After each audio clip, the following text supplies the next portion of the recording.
Go ahead. Thanks, Jen. HHS just put out a statement clarifying around some reports that crack pipes are not going to be part of the safe smoking kits that are funded by the administration.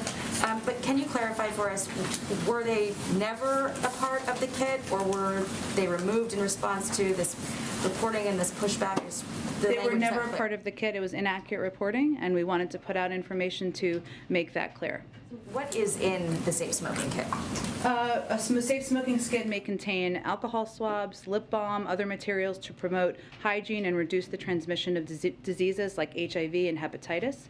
I would note that what we're really talking about here is steps that we're taking as a federal government to address the opioid epidemic, which is killing tens of thousands, if not more, Americans every single day, week, month of the year.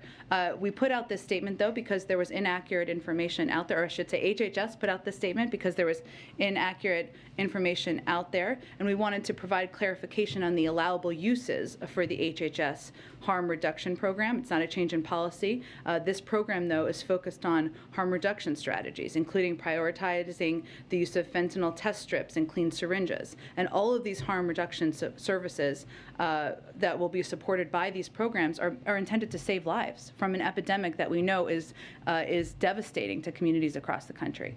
And then, so just to put a final point on it, does the administration support any effort then to distribute drug paraphernalia, like the pipes that we were hearing about? The statement makes clear that we don't support federal funding, indirect or direct, for pipes.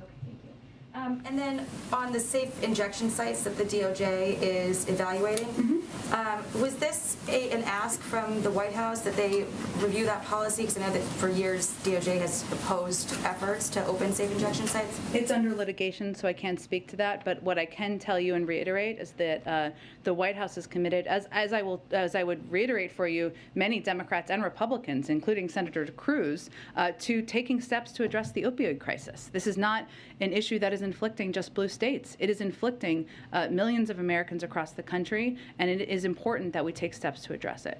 So just final wrap of those two items, what would you say to critics who are concerned that the Biden administration is somehow encouraging illegal drug use? I think that it's important to step back and remember, just to put a little more of a fine point on it, that we're losing an American life every 5 minutes to overdose. We don't have time for political games. The president's focused on saving lives through harm reduction programs. That's exactly what we're talking about here. They work in red states and they work in blue states. We know they save lives. They help connect people to treatment and recovery. And they were endorsed this week by a bipartisan commission co-chaired by Senator Tom Cotton that examines steps we must take to address the devastating toll of overdoses. So what I would say is this is not a game. This is not a political game. This is an epidemic that is taking the life of an American every 5 minutes, and we need to work in a bipartisan way to address it.